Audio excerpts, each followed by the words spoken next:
It is Monday, November 11th, Veterans Day. Welcome inside the vault for a Ravens Lunch Hour live stream. We hope you enjoyed your non-Ravens weekend, if you will. I'm Bobby Trossett, as always, joined alongside Sarah Ellison. And, of course, I speak for both of us.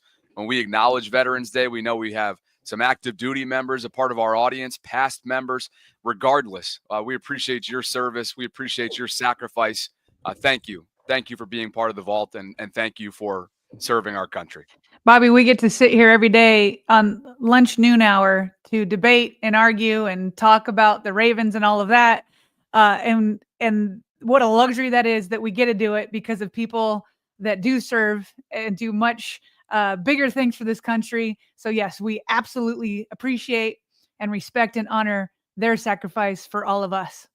Yeah, without question. And we have, of course, a jammed, packed, throttled episode for you coming up over the next hour or so. Mike Tomlin, Steelers head coach. And, of course, it is Pittsburgh week. The Ravens and Steelers will battle it out coming up on Sunday in Pittsburgh. But, Sarah, he made some headlines for sure, and a viral clip that only is 10 or 11 seconds long, answering a question, kind of fielding the whole Lamar Jackson, Jaden Daniels comparison that a reporter asked him about yesterday. That since has gotten some legs. John Harbaugh, just under 2 hours ago, spoke with reporters as well in his Monday press conference, which was a little bit earlier. Maybe get a head start on the week without having to play on Sunday, having beaten the Bengals, of course, on Thursday Night Football. We've got takeaways from that press conference, including what he had to say about potential personnel changes, Brandon Stevens' role moving forward, and, of course, the below-the-line mistakes that they have made defensively that have to get corrected starting this upcoming weekend. We'll also take a look around the AFC North, of course, beginning with Pittsburgh in just a moment, and a number of other things as well. But great to see you. Hope you had an awesome weekend, and I can confidently tell you that I am well-rested and ready to roll. I think that makes two of us after a crazy week last week. But for sure, it was nice, Bobby, speaking of rest, to have a rest yesterday on Sunday and watch the other teams. Unfortunately, some of the games didn't go quite the Ravens' way, and that includes the Steelers-Commanders game, which obviously, if you're a Ravens fan, you want to see an NFC team like the Commanders take care of business against the Steelers. That did not happen. Afterwards, because as we all know, everybody's been asking about Jaden Daniels. Oh no, it's like a dual threat quarterback comes into the NFL. So what's going to happen? They're going to compare him to the greatest dual threat quarterback of all time, Lamar Jackson. Mike Tomlin, who has faced Lamar Jackson the most, probably as a head coach. I'm trying to think how long the other teams in the division have been head coaches, but if he hasn't faced Lamar Jackson the most, he's certainly up there with the other division coaches. And so he was like, wait a minute. I just played Jaden Daniels. I've been playing Lamar for a while. Let's pump the brakes. Real slow compare people to Lamar Jackson. That's a multi-time MVP. That's Mr. Jackson. We'll see Mr. Jackson in a few days. Let's hear that one more time because it cut off in the beginning. I loved it. One more time. Man, be real slow comparing people to Lamar Jackson. That's a multi-time MVP. That's Mr. Jackson. We'll see Mr. Jackson in a few days. Mr. Jackson, Bobby. The laugh at the end there, always great to get a little chuckle out of a winning head coach after a game, right? He can be very stoic, as we know, in a post-game or just in a press conference setting in general. But having won in kind of thrilling fashion over the Commanders on the road in Landover, yeah, you're going to get that chuckle at the end there. But maybe that chuckle is also about what he's seen from the three-time MVP. But Mr. Jackson, that's what you get, Sarah, from the longest tenured head coach in this league who has actually had your number. He's 4-2 against Lamar so far. Now, Lamar's missed a couple of those games for various things over the years, injury-wise, COVID-wise. But Tomlin has had a lot of success, maybe better than anybody across the entire league. I mean, certainly nobody in the NFC can boast that kind of record. Yeah, no. To your point here, Lamar Jackson has had his worst passer rating against the Steelers, a career passer rating. Lamar's been 66.8, his passer rating. Just to put that in perspective, obviously he's going crazy right now, but his passer rating this season is double that. It's 123.2. He's had 870 yards, 4 touchdowns, and 7 interceptions. Bobby, Lamar Jackson is either tied or is pulled away after this week. I know going into this week, he was tied for number 1 in that pass interception differential. I believe he's 24 touchdowns to 2 interceptions. So to say, and again, this is an MVP year where it might be better than his first 2 MVPs, but 4 touchdowns to 7 interceptions in 6 games against the Steelers in his career. So that puts it in perspective a little bit more. Mike Tomlin has had more success against Lamar Jackson than anybody else, but even he still knows the difference. In fact, the Steelers delivered Jaden Daniels his worst passer rating of his young career this season to Jaden Daniels. So now I will add, though, he went on to say, playing against the Commanders a week before the Ravens, he said, it's a template for us. You know, we have a mode of operation when we face extreme quarterback mobility, and that's what he has. He also can throw it really well, but being in the AFC North facing guys like, again, Mr. Jackson is somewhat familiar to us. So, Bobby, this to me, the Steelers are indeed Lamar Jackson, as I said, is off to a absolutely incredible, let me see if I can get this here, start. Incredible.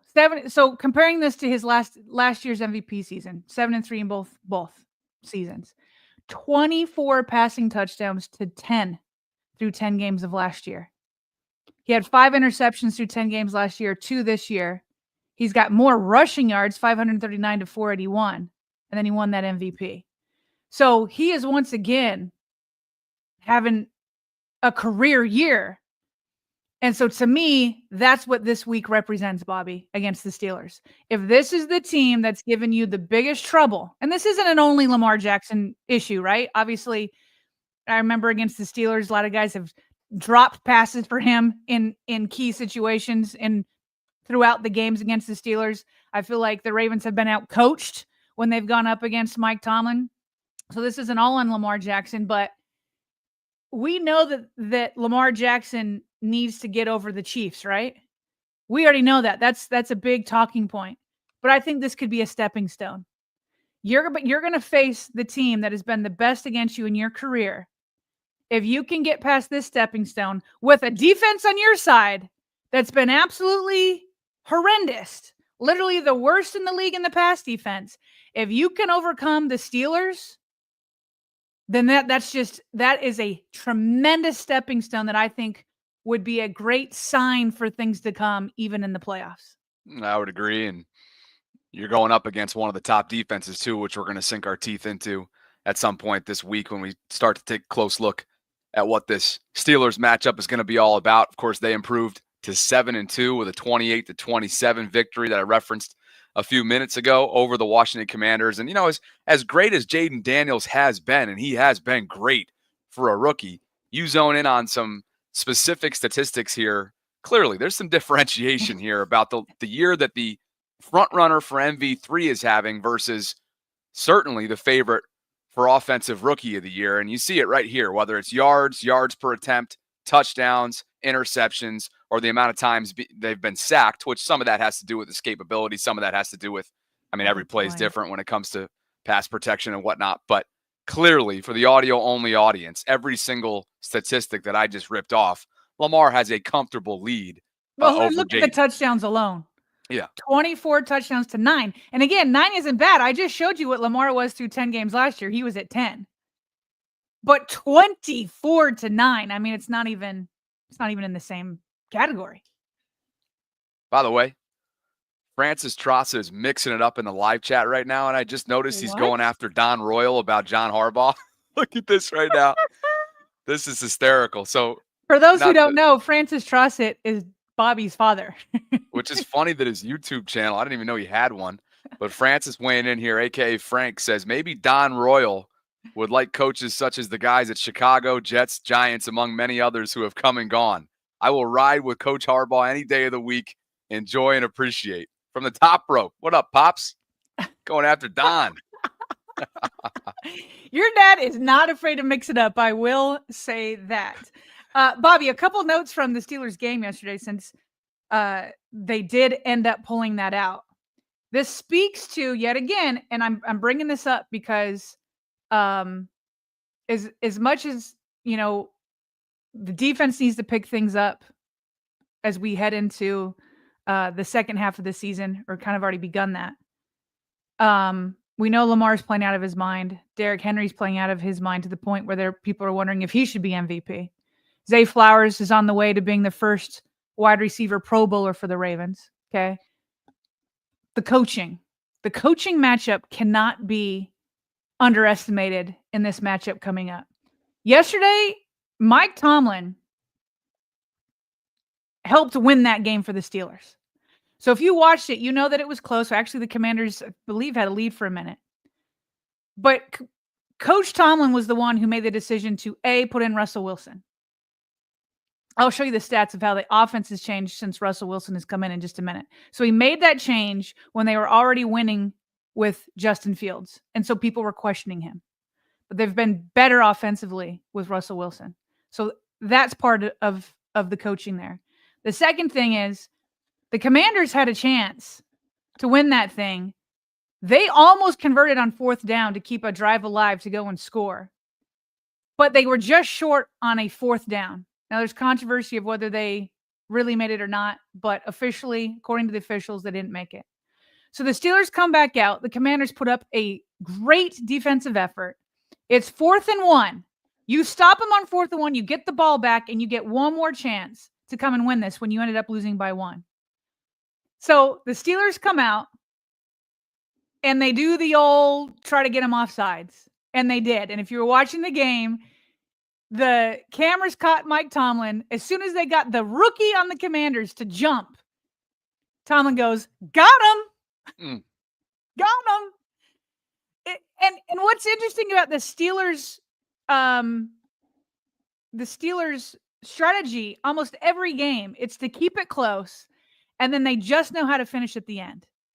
They just keep it. And that's why with the Ravens, I just want you to get a big lead. Make them play from behind. Make them one-dimensional. Make them play from behind. And then these small little things won't come into play. But they made a trade for Mike Williams. He made a sweet catch to put him ahead. A beautiful moon kind of floater from Russell Wilson to him. Then you got the got him situation. The Ravens cannot be outcoached this Sunday. John Harbaugh and his crew have to bring it, because Mike Tomlin has been bringing it all season to the point where people are saying that he's coach of the year. So I appreciate the respect he's given to Mr. Jackson. So I'm going to give the respect right back and say John Harbaugh's got his work cut out for him this week. Yeah, well played. And as I mentioned earlier on, Tomlin's the longest tenured head coach, who began in Pittsburgh in 2007. And we all remember what happened the year prior in Baltimore. John Harbaugh arrives. Both of these guys are still with their respective franchises, which makes, on top of what already it was prior to those guys getting there, the rivalry that much sweeter. And Sarah, a couple of the things that we're going to be mentioning as well and highlighting from John Harbaugh's press conference, that's going to have to get shored up as well, because Russell Wilson wants to air it out. He's got the dogs that are out there that are willing to do that as well on the receiving end, whether it be George Pickens or, to your point, the new guy from New York, Mike Williams. Mm-hmm. They got a ground game, so some good tight ends in there. But what's undeniable is, and I got to give Mike Tomlin his flowers here, because I kind of felt like after a 4-2 record with Justin Fields, what kind of message are you sending going to the grizzled veteran? Yeah, he showed some signs of life in a really dysfunctional situation for a couple of years in Denver, but you're really going away from the young gun and Justin Fields. And I know he's a Super Bowl winner, but Russ obviously had dropped off from what he once was in Seattle, and Mike Tomlin saw something, and clearly those visions have come to fruition. Look at the numbers on a 3-0 start so far for Russ under center compared to what Justin did the previous 6 weeks. Yeah, it's still a 3-game sample size compared to 6. But he's got this offense humming, Sarah. Bobby, that 30.3 points per game that the Steelers have been scoring since Russell Wilson became a starter, here are the teams There are only 4 teams that have had more points per game since that time. Ravens being one of them. Lions, Bills, and Eagles. So knowing that the Steelers defense is already top notch, coaching we've talked about top notch, and now the offense is scoring 30.3 points per game. The guys on Get Up, ESPN's Get Up this morning, they asked the question, does this mean that the Steelers are now Super Bowl contenders? They debate it, and I want to get your thoughts on the other side. Okay. Yeah. Yes. They are. Let me rewind that. Yes. Yeah. Yes. They are. And I know it's hard for people to wrap their minds around. I was one of those people that thought that Justin Fields should have been the starter. But clearly, Mike Tomlin knows his team better than anyone at this table. And if you look at the way I always say like this, when I think of Super Bowl teams, I think of a few things. You got to have a coach. You got to have a quarterback. You got the defense.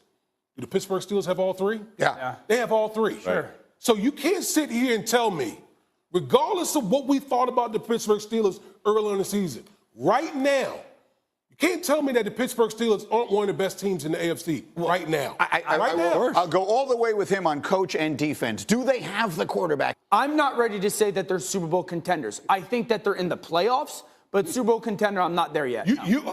Okay. Yeah, well, no. We will sit here, and I say if I put out there Baltimore Ravens are Super Bowl, I guarantee everybody would say that. With that defense from the Baltimore Ravens, right. Everyone would say, oh, they're a Super Bowl team. What do we say from the Pittsburgh Steelers right now? Buddy. What do we say from the Steelers? No. Yeah, I mean, I'm talking about Ravens and the Steelers, though, offensively. I'm talking about team. It takes a team. What's better right now, the Steelers offense or the Ravens defense? They're both mediocre, I think. No, the Steelers offense is playing better. Again, I don't think. What have we seen through Russell's 3 starts? The deep ball.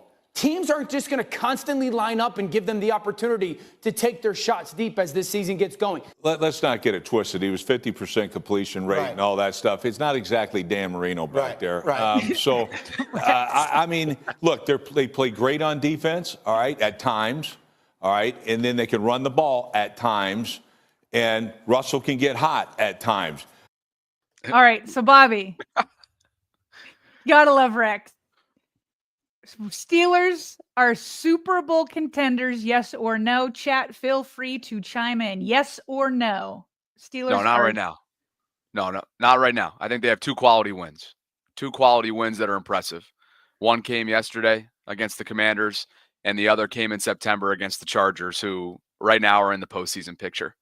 The other wins have come against Atlanta, Denver, who obviously gave Kansas City a game. We'll get to that a little bit later on, a very low scoring one, but gave Kansas City a game, and we're certainly in a position to win that game over the Chiefs.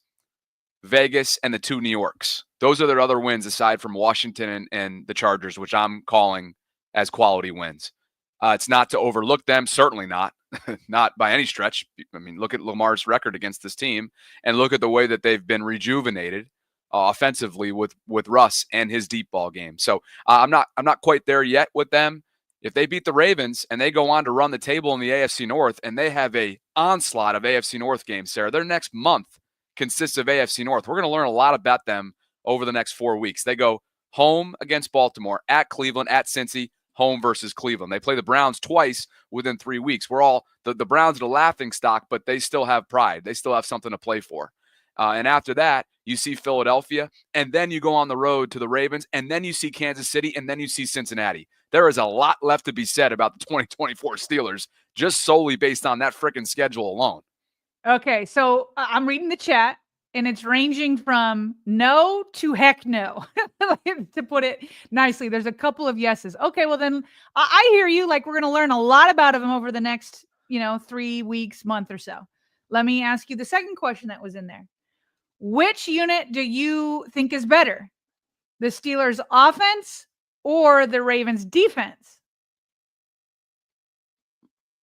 The former.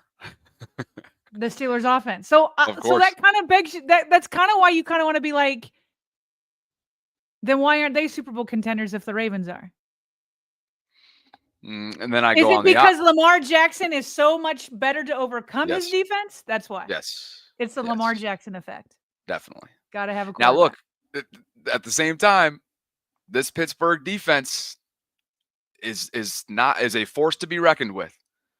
And that's the type of team, that's the type of unit that I think can actually perform similarly in terms of impact that the Ravens offense has for its team, if that makes sense. Yes. They could ride this defense if Russ starts to, over this next stretch, and it's really not just a month stretch. Their second half, Sarah, is brutal. I mean, I just referenced it. They got 4 division games coming up. Then they go on the road to Philadelphia, on the road to Baltimore, home against Kansas City, and they finish against Cincinnati at home. I'm a little bit no surprised joke. by the chat. There's a few people saying that they would take the Ravens defense over the Steelers offense. I can't get on board with that. Not Who is saying that? well, lots of people in there. Lots of people in there. That's crazy. That's like, Come on, guys. if there's some sort of miracle and transformation, I would have thought before, like I would have said that before the season started. But I mean, the number 32 past even, we're going to get into John Harbaugh kind of blasting the whole thing. We're going to get into that. I'll say this, Bobby. I can hold off on calling the Steelers a Super Bowl contender because I agree with you. They haven't had many quality wins yet. However, of all the teams in the entire NFL, you look at the NFC or the AFC. To me, the biggest threat to the Ravens is the Chiefs. Yep. I would put Steelers number 2. I would put everybody in the AFC. Yeah, or NFC. I would put the Steelers over any NFC team for sure because of the NFC effect that Lamar has over them. I think the Steelers play better against Lamar than the Bills, than the Texans, than Denver, who we just saw. Yeah. I mean, pick a team. Like the biggest threat to me, to the Ravens, behind the Chiefs, is the Steelers. As I digest that for a second, I think you're spot on. Okay. I think you're spot on. Yeah. Now, because that's not to say that other teams like the Chargers on Monday night coming up, right, won't give them a game. But I think when you look at the history and when you look at what the Steelers are made off of right now defensively, I could get behind that for sure. Now, but let me finish with this thought. This is my personality, and I think this is the personality of sports teams, and I know it's the personality of Lamar Jackson. Wherever you see a challenge, wherever you see a threat, you better also see a massive opportunity. Massive opportunity. I love the fact that Lamar, I mean, just even another version of Lamar is better than what we've ever seen, which is insane to say. And I want to see him take that step to be like, you have my number no more. You don't have it anymore because I know how to deal. I know how to deal at the line of scrimmage. I know how to do the pre-snap reads better than I ever have before. I know where the pressure's coming from. I know how to take TJ Watt out of things. I know where to throw the football. I know I've only given up 2 interceptions. Like, I see a massive opportunity for Lamar Jackson to just slam the door shut on what has happened in the past in the narrative, because the past is the past. He's playing on a different level. So yes, I see the Steelers as a bigger threat than anybody but the Chiefs, which is why I see a massive opportunity for Lamar Jackson this weekend. I see people mixing it up and weighing in the super chats. Stray Dog 679 says, if we were all being real, if Lamar was with Mike Tomlin, they'd have 2 to 3 Super Bowls. Although it's been great, the Ravens have held Lamar back. Dre, not sure where you're going with that second line. He's saying, although it's been great for most of his career, he feels like the Ravens have held him back. Oh, I got you. Hot take central today. Greg Roman did, I feel like. Robbie says Sunday's going to be the toughest test for our defense. Truth Bearer says our defense is clearly worse than their offense. Our defense has given up more points per game than any team that's ever won the Super Bowl at 25.3. Saw the stat. The truth is speaking truth there. Sometimes truth? Truth isn't given the truth, but today he brought the truth right there. You heard her. But I saw the stat just right before we came on. A team has never won the Super Bowl with the worst passing defense in the history of the NFL. You got to figure it out. But then again, I don't know that anybody had Lamar Jackson, but I don't want to lean into Lamar that much. Don't put Lamar in that position. Yep. Fix the defense just to like where you're not the worst? Can we get from this point to the end like in the 20s? Can we rank in the 20s? Because that would help a lot. That would help. Based on John Harbaugh's comments a short while ago, he understands too the areas in which they are just playing inexcusable football defensively right now. Gabe says, I have about 10% faith left in our defense. Hashtag, and this is a Sarah staple. I'll let you say it. Hashtag what? Whoa. Bobby, have you noticed people have been using that a lot more on Twitter? Like I've seen other like reporters use it. I haven't. I don't know. I I've haven't been seeing seen it. I do know the Starting to origin. catch fire. Yeah, I do know the origin of it, but I have not been seeing those. I will be looking out. Well, though, the true with a origin keen is eye. Home Alone 1 from Buzz, But your who's girlfriend, rejuvenated it? woof. But yes, I feel like I Yes, brought it back. that is classic. I cannot wait to Buzz, your dive into that. girlfriend, woof. I'm telling you, that movie, along with Elf, just timeless. Christmas Vacation, there's a few others that are just straight up timeless, and it's almost that time of year. Asmodia says, I take the Ravens defense if they switch their free safety and play more man. We're going to get into that exact topic in just a bit. Man coverage versus zone, fundamentally where the Ravens are right now from a zone standpoint. But before we do, today's episode is brought to you by our friends at Manta Sleep, the official sleep mask partner of me and Sarah here inside the vault. And as you guys know, the Manta Sleep Mask Pro is something that we're rocking. Our families rock it. And as you see, as we show you the screen share feature right now, that's just one of many that they offer at mantasleep.com. You got the sound mask with the built-in Bluetooth feature. You've got the Manta Sleep Mask Pro, like I just referenced, 2 best sellers. And then sort of the OG basic masks, the Silk and the Sleep. If you find something you like at mantasleep.com, and holiday season, of course, is on the horizon, at checkout, if you use our discount code VAULT10, that's VAULT10, you'll get 10% off your next purchase. These things guarantee you true 100% blackout for a deeper sleep. You've got C-shaped eye cups for unbeatable side sleep comfort. 0 pressures applied to your eyelids or lashes. And advanced materials are built in with ventilation for unmatched breathability. You guys saw me on Friday. I was a walking zombie, a walking skeleton. I used that thing, and I used it early and often all throughout the weekend to try and play catch up, Sarah. Here we are. Let's get back to the content. Bobby, your dad's still going strong. Is he really? Yeah, and people are telling him, hey, all of us have Don blocked or muted. So This guy. Hold on, one more super chat since we're still on the topic, because it's on the topic we were discussing. Deshaun Davis, thank you for your super chat, $9.99. We all agree our defense needs work, but to me, the silver lining is we are the best rushing team, which means we can eat the clock and keep our defense off the field. Not a fix, just helps a little bit. It's true.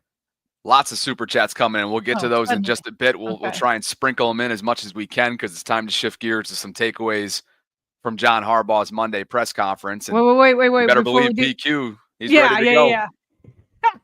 So PQ, I didn't watch that the entire game. Certainly checked in on it, and then afterwards got the highlights. And he had some highlight kind of plays, doing things that he used to do for the Ravens, which is meeting a running back in the backfield.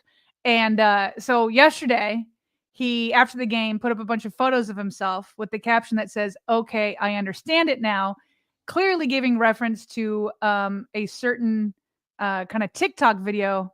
If you haven't seen it yet, here it is. Okay, I understand it now. Bro. I understand. That's insane. I haven't seen that. What? Let me show it again. Okay, I understand it now. Swish. Well, not a swish. That is insane. So for the audio only people, that's a guy who has a water bottle, and he's shooting. I don't know what those are. They're not rocks. They're something is about the size of little pebbles, and he's pretending it's a basketball hoop, shoots it off the rim. He says, "Okay, I understand it now," shoots it again, and it goes in the water bottle, and he's a good 10 feet away. So basically, Patrick Queen saying, "Okay, I understand it now." He feels like he's in his flow. He feels like he's got it. Oh my gosh, this is what I've been waiting for. This is what we've all been waiting for. Patrick Queen and the King, Derrick Henry. Listen, respect to Queen. Ravens drafted him. It took him a minute to come about, but don't have any hate for him. Loved what he did last year with PQ.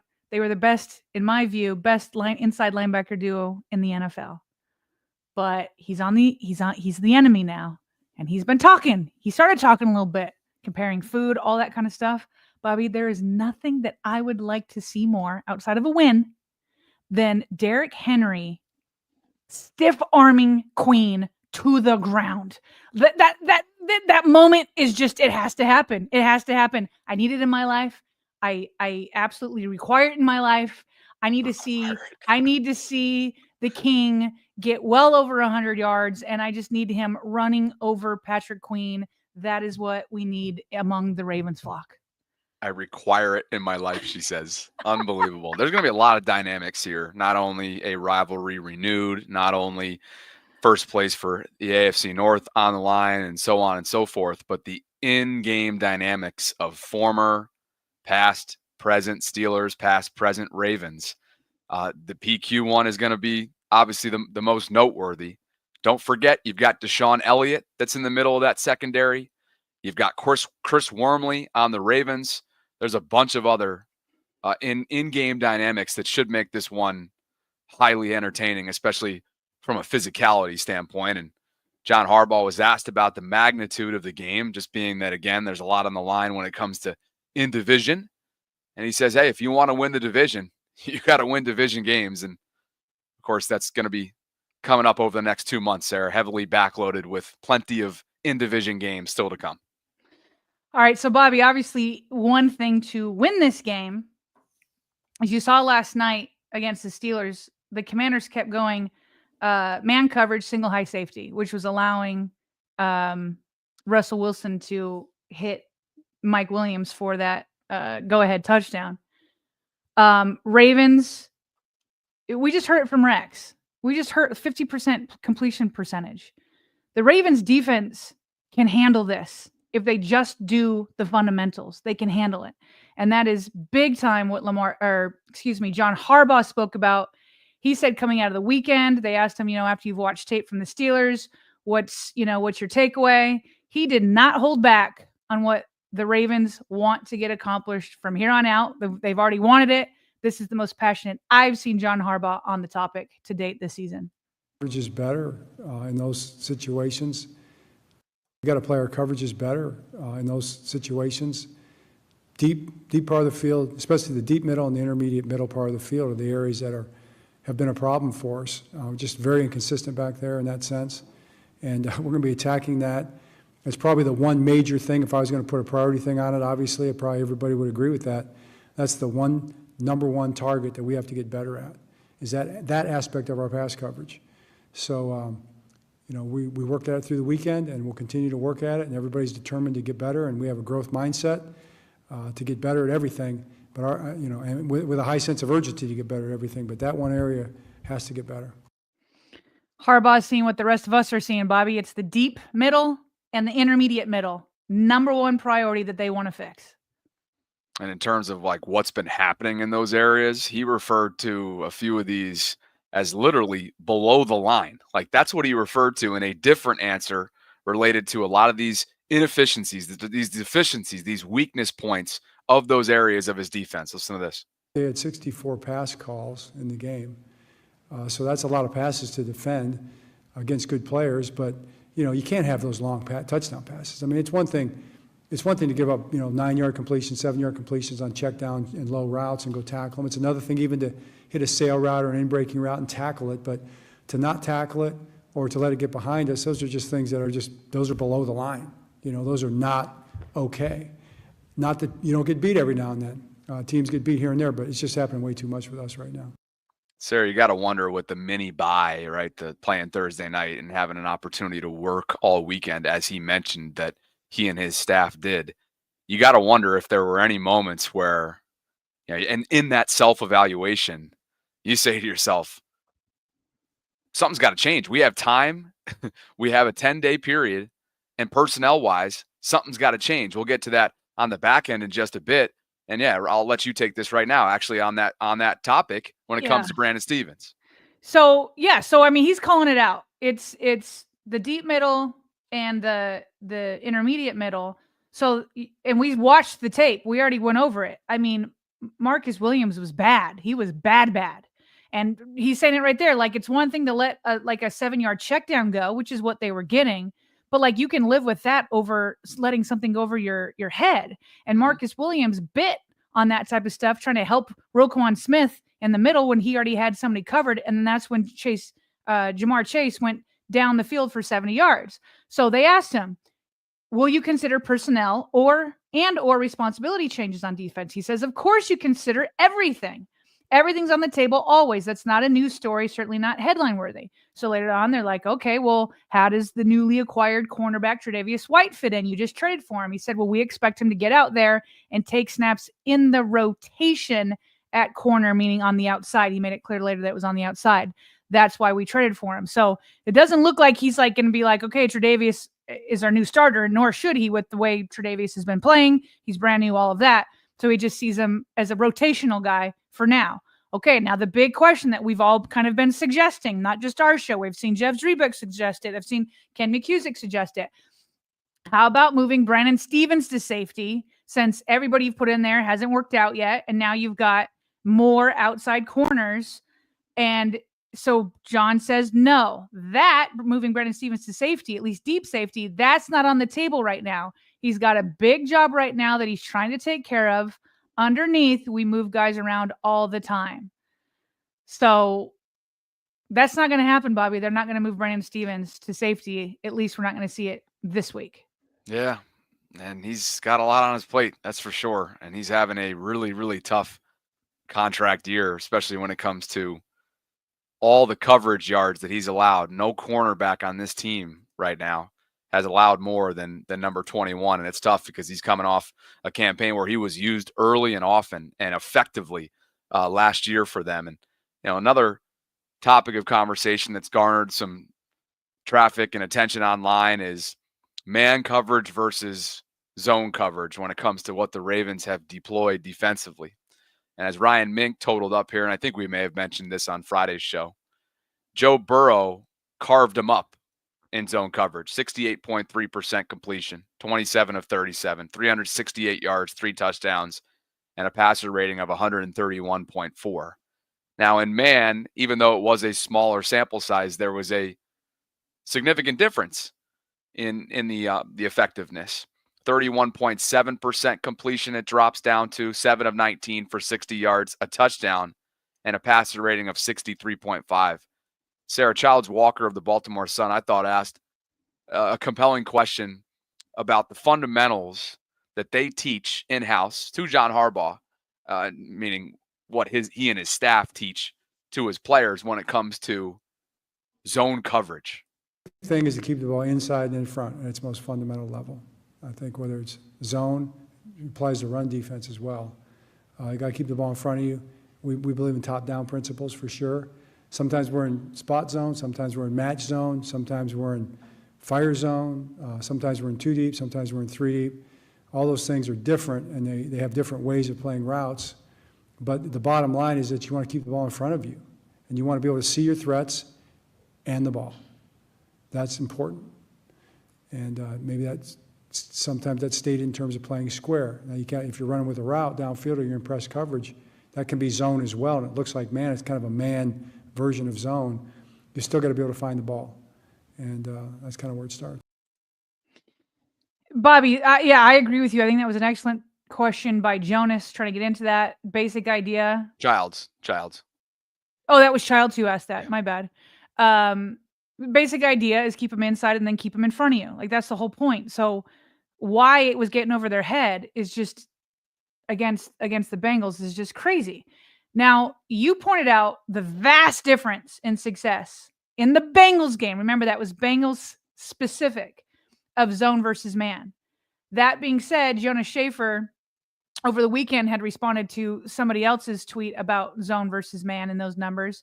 And Jonas replied and said, for what it's worth, with similar conditions on True Media, the EPA data says they were significantly worse in man than in zone before Thursday.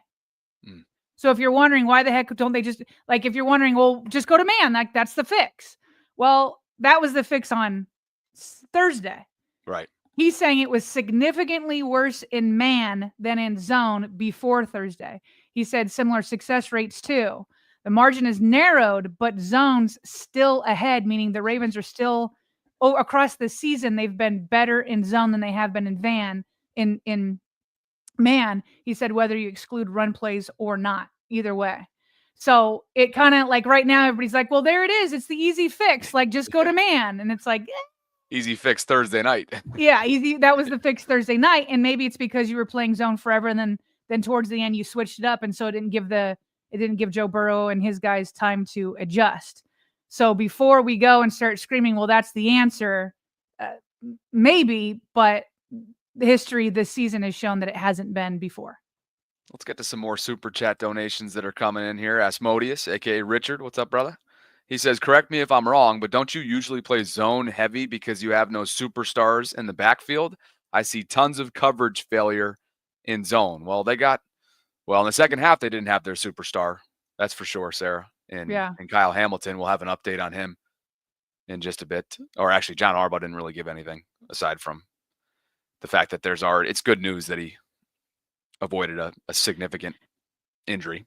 Yeah, with zone, like you're basically saying we're not taking any risks. We want to keep everything in front of us. The only problem is it just seems like they are not passing players off well in zone oftentimes. You know what I mean? It's like, well, who was supposed to get that? Well, who was supposed to get that? Whereas in man, it's like, okay, we know who's where. And so zone, you would think, because there's less risk involved in terms of getting over your head, but then the Ravens just have busted coverages or bad tackling, and so it doesn't matter anyway. Gabe says Washington and Kyle Hamilton as starting. So Ardarius Washington and Kyle Hamilton as starting free safety and strong safety by the end of year. Daniel Rodriguez says we're good if we take the points, save our timeouts, and chip Watt every play, referring to strategizing against the Steelers. We can't let TJ Watt dictate our game. I'll be up for it. Hashtag go flock. Absolutely. Gabe says, have you all seen the breakdown on JT and his kicking issues at Isaac punts? Maybe we do miss our long snapper. Haven't seen it, but we can go grab it, and if it's compelling, we'll bring it in for tomorrow's show. Have you seen it, Bobby? I haven't. No, and I'm wondering, is he referring to Tyler Ott? Like, Nick Moore came back from injury, and he's been the long snapper this year. I'm about to go watch the breakdown. But Gabe, Nick Moore was the long snapper previously. He was, yes, Yeah. just not last year. They brought in Tyler Ott, and he was tremendous. Gabe, let us know in the live chat. Stout, but the long snapper isn't Stout. Stout is the one that catches the snap. He's the holder. Yeah, Stout's the holder. Yeah. So maybe, Gabe, but they're saying in here that Isaac Punts was saying it might have been Stout. Is that what you guys are saying? All right, we'll go check it out. But they're saying, that Stout was the issue in it. Maybe he meant to put the holder rather than long snapper. But anyway, some more takeaways from John Harbaugh's press conference from earlier today. And as you tweeted, he said that Keaton Mitchell's role is going to continue to expand on offense after his first game back.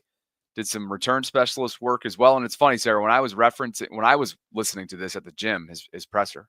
Yeah. And he was quoted for saying, I do see a little bit of a three-headed monster there. In my head, now you got me thinking differently with your graphic. I was thinking, he's talking about the King, Lamar, and Keaton. But was he actually talking about the rushing, like his rushing attack? Yeah, I think so. Meaning Justice, Derek, and Keaton. Yes. Okay. You could have two different three-headed monsters no matter what you want. It could be a four-headed monster if you add Lamar to that. Sure. Exactly. But I definitely think he was referring to running backs. But I could be wrong too. But when he said it's because he was talking about, first of all, he was like, I like the ball in Keaton Mitchell's hands. So he was like, he was like, I like him on our kick returns. I like him back there, all that kind of stuff. It's funny because coaches do like to play up all their players all the time. Well, not all they usually like to play up their players. But John loves Keaton. You can tell. He loves Keaton by the way he talks about him. Last week, it was like, we'll find a roster spot for Keaton. And then when he was asked this question, he was like, I like the ball in Keaton Mitchell's hands. So he for sure was talking about his impact on special teams as a returner. But then he also said that he expects his role on offense to expand And I do see a little bit of a three-headed monster there potentially. And he's like, we'll see how it all works out. But I like that vision. Yeah. I like the vision. I like your vision better. Four-headed monster. Let's go. You can take your pick. I mean, you can count a bunch of them. Throw in Mark Andrews if you'd like as well. Ian Rappaport, NFL Network, later last week, before the weekend began, shared that tests on Kyle Hamilton's ankle came out as positive as could be hoped. That's the good that's positive, not the bad. And then Harbaugh, as you tweeted out.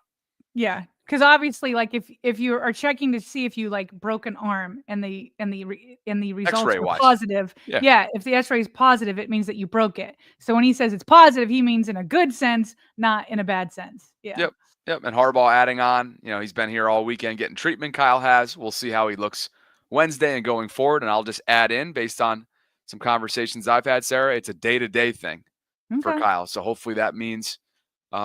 Well, regardless, whether or not Sunday's in play, Kyle's going to be available for them, barring something unforeseen taking place with this ankle sprain. It may have been, it's one, like having the mini bye may prove to be fortunate, right, for Kyle Hamilton. Whereas like if he got the injury on a Sunday and only had 7 days to recover, I mean, I'm not saying he's going to play, but it sounds like he's at least in the mix, and maybe that mini bye is helpful in getting that rest.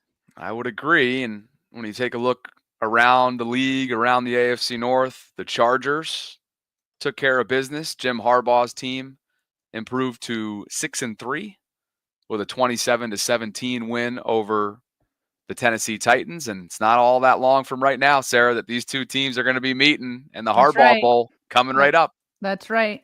I'm going to ask you a question about that in just a minute. Let me come back to you on that. Okay. So obviously Chargers getting their win. Freaking Chiefs. They are now 9-0. The Broncos had that, Bobby. Yes, they did. The Broncos had that. They were with, what was it, like 2 or 3 seconds on the clock, set up for a chip shot field goal, and the Chiefs block it. Of course they block it. Also within that game, I had been tagged on when Patrick Mahomes got caught in the hot mic, where he went up to the refs and he's like, hey, can you tell me when they're close? And then the announcers were laughing and they're like, oh, sure, Patrick. They'll just let you know. So everybody had interpreted that as, can you tell me when defenders are close to sacking me? But it sounds like what he meant was with like Juwan James, who is always lining up. He gets so much freedom from refs. I don't understand it. He basically was saying, can you let us know when Juwan James isn't close or whatever? But still, he's asking for a little bit of love that I don't think the Ravens got in week 1. So a lot of people talking about that clip. Yeah. Jawan Taylor is who you're referring to. Kansas I keep City's saying right Juwan tackle. James. That's who the Ravens had. Yep. Yeah, and we've watched that happen for weeks and weeks and weeks and weeks, right? That kind of treatment there for Taylor, who seemingly gets away with murder every single week with his early starts. But 9-0, Sarah, this team just continues to find ways to win, whether it's winning ugly, winning in the last second, as they did in week 1, and of course yesterday as well. Denver hung tough with them. 16 points. You're not going to win a whole lot of games in the National Football League, but when you have a target as big as they do on their back, a win's a win. And they're proving to, year in and year out, it was this time last year that everybody was referring to them as pedestrian. Look at this offense. And now this year, look at Mahomes. He's turning the ball over at an aggressive rate, and more so than usual throughout his career. But they're highly, highly well coached. They find ways to win. They've done a whole lot of it over the last couple of years. Yes. And yet they're vulnerable, right? Like you've just, again, if the Ravens meet up with them again, which I believe they will. And by the way, I saw a tweet. The AFC Championship game, I need to go and verify this. I had seen a tweet that the AFC Championship game is scheduled for the same day as Mo Gaba's birthday. Is that true? I'd have to check that. Yeah, I think I saw a tweet on that. But it's like, can we get a rematch on Mo Gaba's birthday? When is Mo Gaba's birthday? January 26th. Yeah, I think that's it. And that would match up with, will be played. Yeah, that would match up with the schedule. That's crazy. But it's the same thing as with the Steelers. Get a lead on these guys, because both the Chiefs and the Steelers right now their strategies have been is just to keep it close with their defenses and then find a way to win in a close matchup. The Ravens have the offense to get out to a lead. You've got to get out to a lead and do not let them be in that position where all they have to do is finish, as they typically do. Okay, and I want to throw this out there in this NFC game. And The let Lions. me just confirm too that Okay. January 2026th, 2020, January 26th. There I go, doing Friday stuff again. Not being able to speak is indeed the There you AFC go. Championship game. Oh, 3 o'clock baby. is NFC.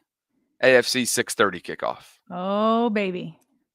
That could very well be in Arrowhead.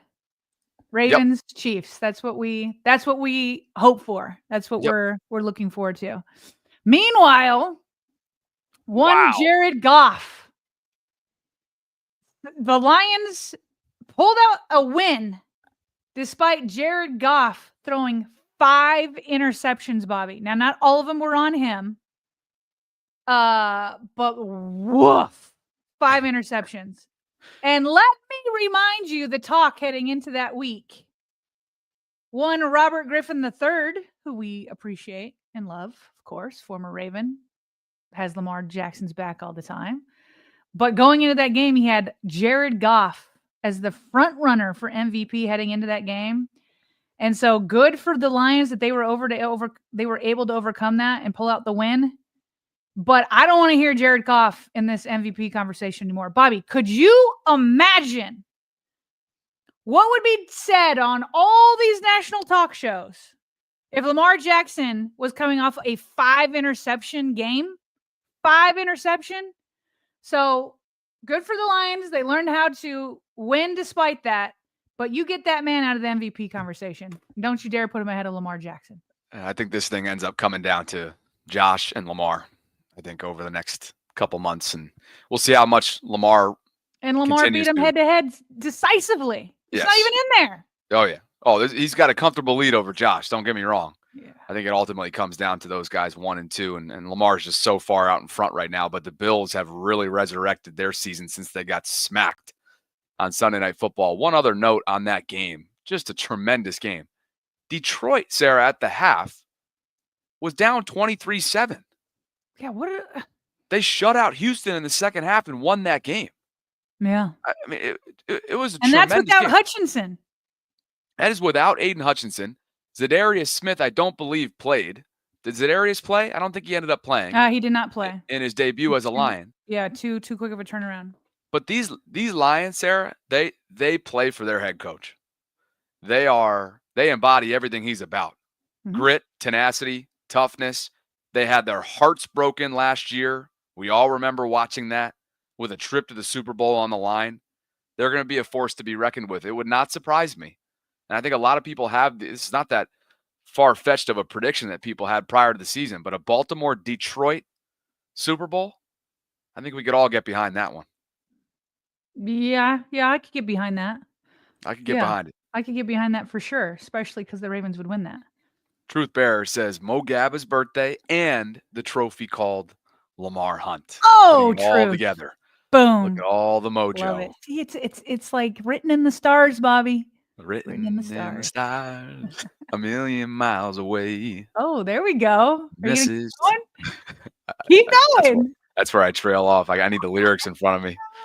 I'm a fearless karaoke singer, by the way. I don't know if you knew this, but I'm fearless. I will get up there. There's a place called Waltz Inn right in Canton down here.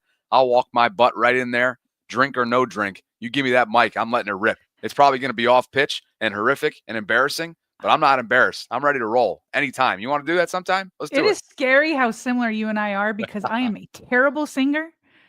I can talk. You and I can both talk all day long, but I cannot sing. But I will go in there and I will let it rip.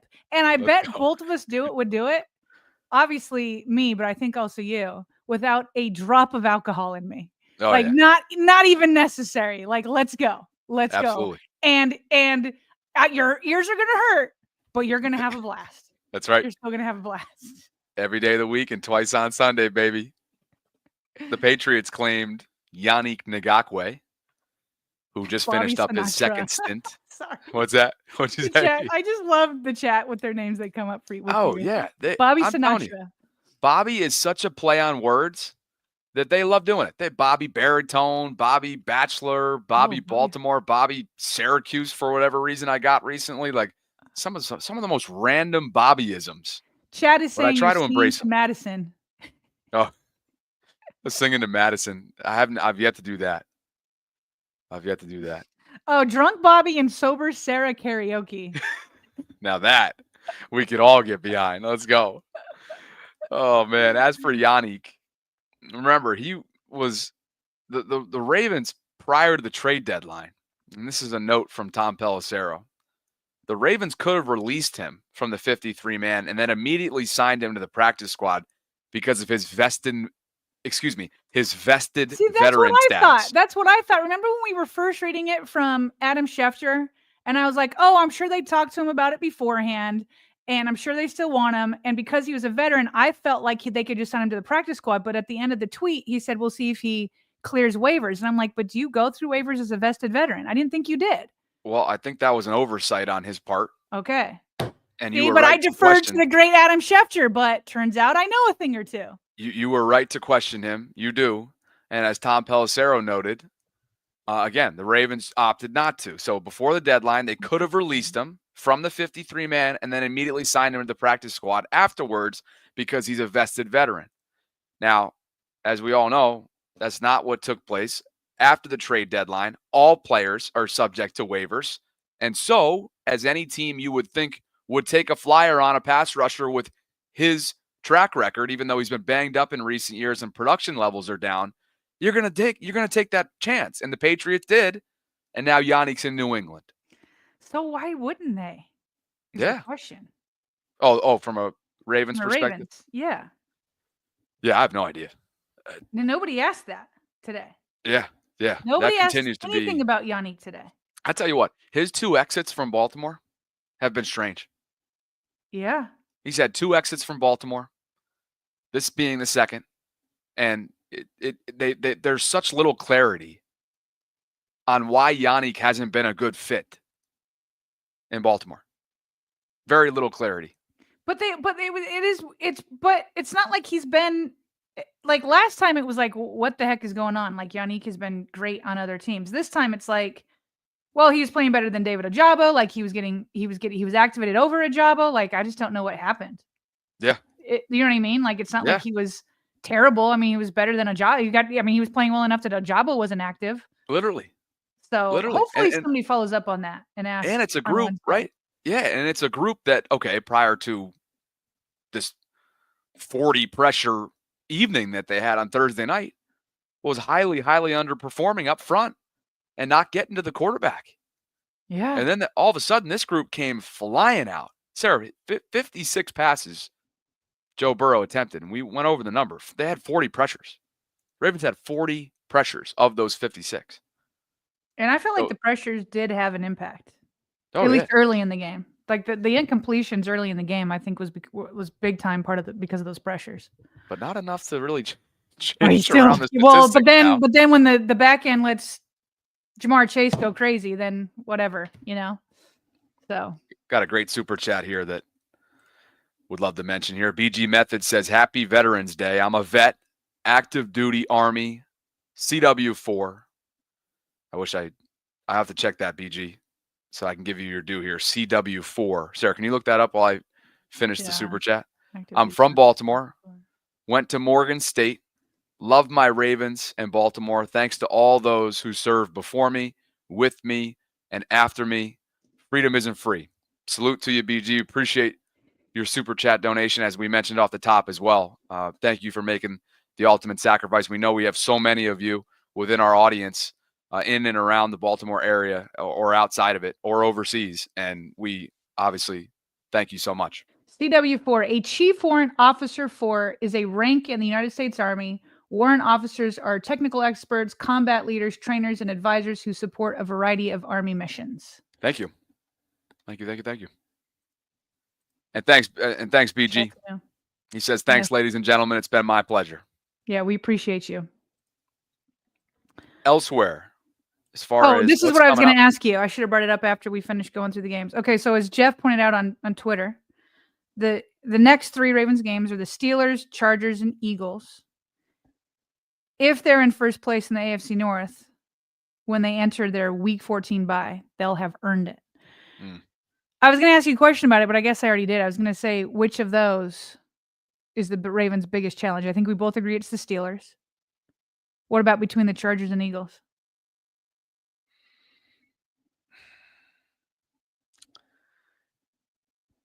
Oh, I need to think about that one because Philly's an NFC team, Exactly. and we all know the track record, but they're tough. But I have a hard time saying it's not the Chargers, especially because of the Harbaugh dynamic. Right. I think I might edge it with I think if Chargers and Eagles played each other, I would pick the Eagles to win. But because the Ravens have an NFC advantage with Lamar, and because it's Harbaugh versus Harbaugh, I would think that maybe Chargers are going to be the tougher challenge for the Ravens. Yeah, I think that's even fair. though I think the Eagles are more talented. That's very fair. Yeah. Eagles are definitely, they're littered with talent, and somehow, some way, they've quieted the storm with everything that happened in the offseason between their quarterback and head coach and losing all the games they did as things unraveled for them last year. Here they are, 7-2, playing some good football. That'll be the next time the Ravens play a home game. It's going to feel like a lifetime. Chat, December what's going to be the Ravens record in these 3 games? 3-0, 1-2, 2-1, 0-3. Put me on the spot today. I think they're going to I was going to say 1-3, but the Ravens play down to their competition. All 3 of these are like, Well, it'd be legitimate 1-2. teams. It'd be 1-2. What did I say? 1-3? Yeah, 1-2. But I mean 2-1. I was gonna go the safe bet and go 2-1. 2-1 is the safe bet.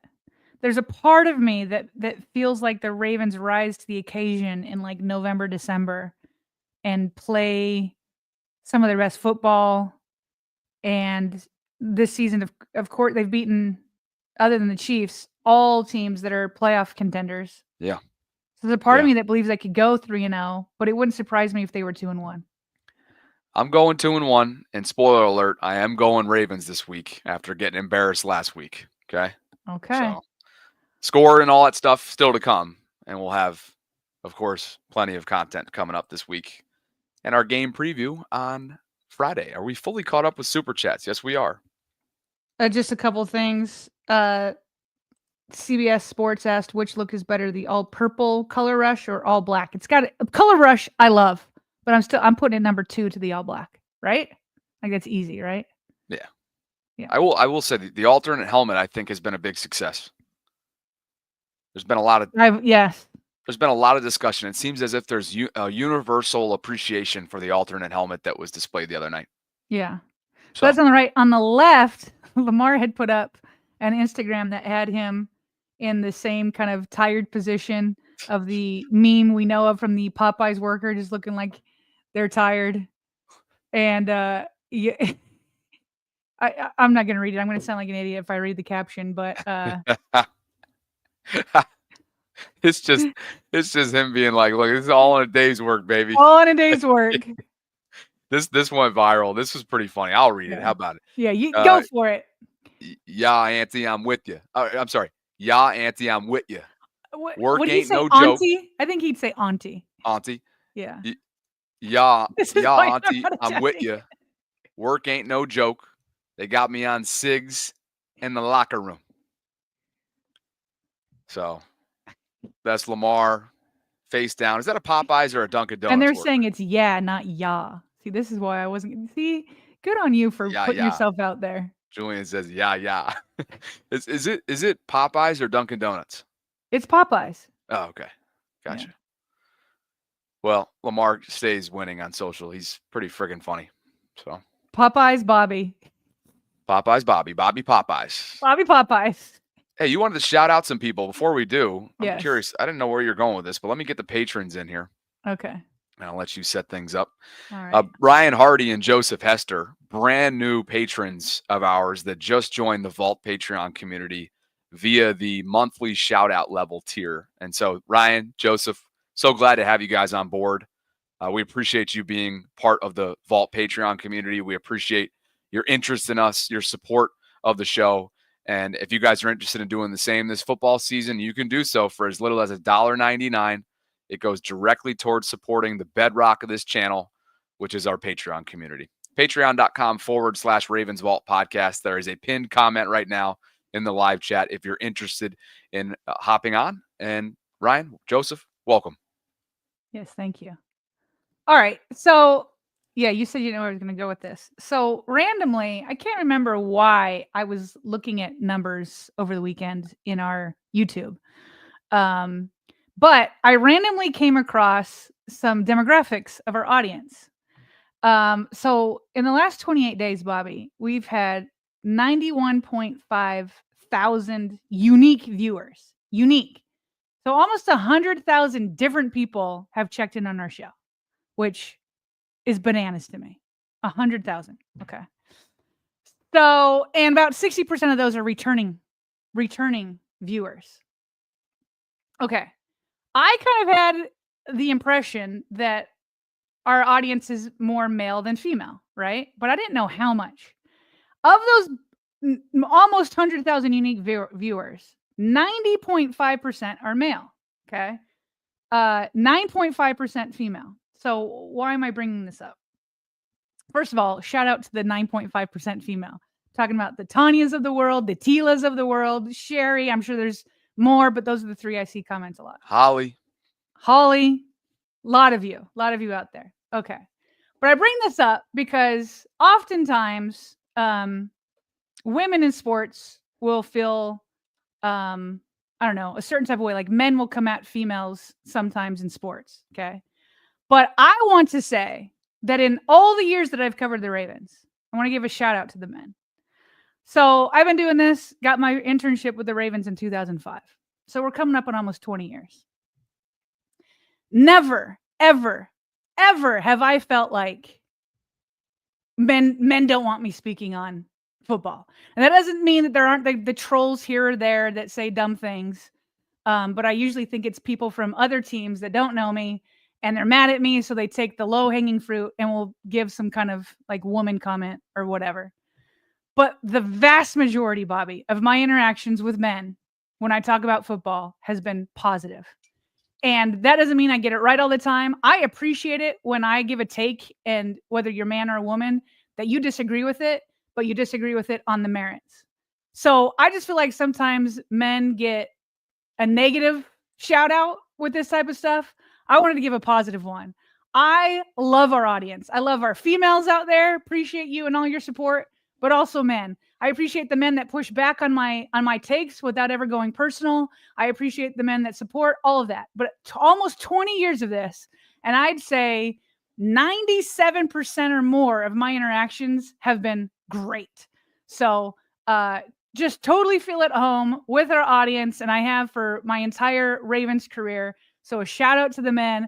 I appreciate that you keep coming back, and I think it's a testament that men are cool with women in sports. it's awesome.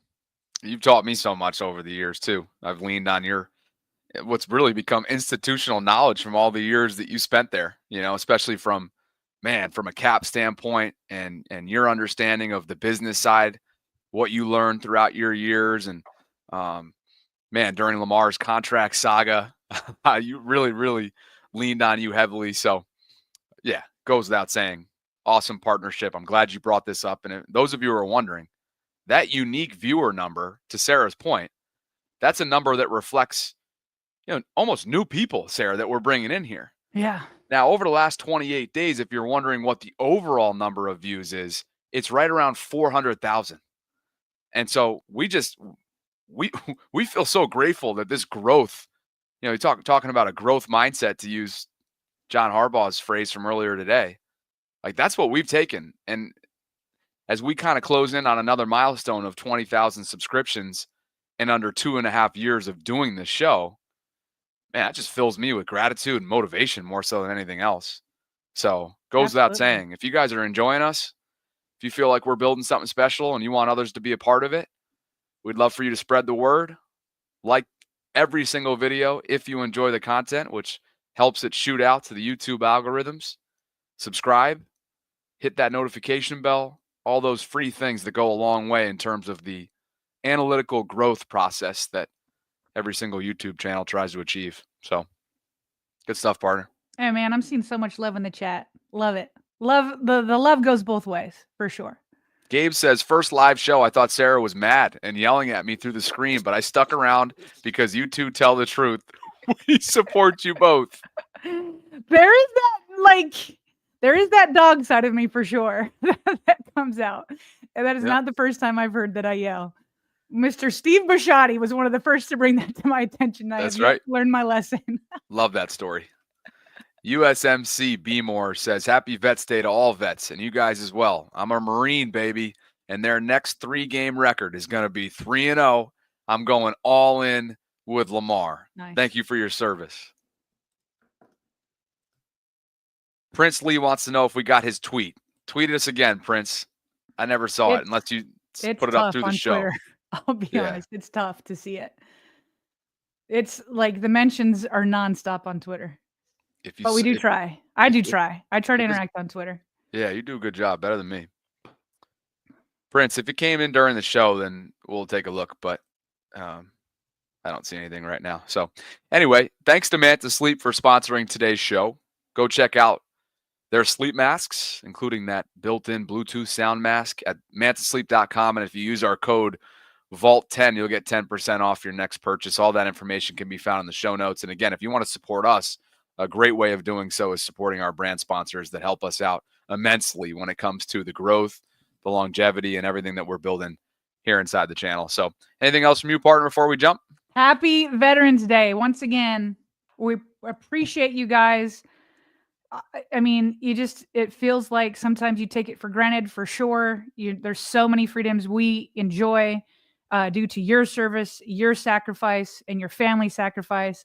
So thank you very much. And how about a happy belated to the United States Marine Corps? It was established on November 10th of 1775. The Marines' birthday was yesterday, and we did not have a show. So that's how we'll close it out. Enjoy yourselves today. I'm rocking my red because of it. We've got a couple super chats that are coming in. Is that red? It looks brown. I guess it's maroon. It's more like maroon, but yeah, I should have just worn a USA flag shirt if I had one. But Asmodeus says, we're cool with women, but don't forget we love you, Sarah. You're a wealth of knowledge and very passionate. It's great following the both of you. Oh, good. See, Asmodeus is like your wingman, and now I'm getting love from him. I appreciate it. Richard's like a do-it-all dude. I mean, the guy he does it all. Thank you, guys. And we appreciate all of you. Enjoy your days. It's officially week 11 of this NFL season, or at least it will be tonight once Monday Night Football finishes up. Who's playing tonight? We've got Miami in Los Angeles to face the Rams. It's do or die time for the Dolphins. And we'll, of course, look forward to everything that's coming up this week, including all things Steelers, Ravens, and a rivalry renewed. I believe we're fully caught up to speed on Super Chats. Thank you guys for being with us. Partner, thanks to you as always. Happy Monday. We're off and running.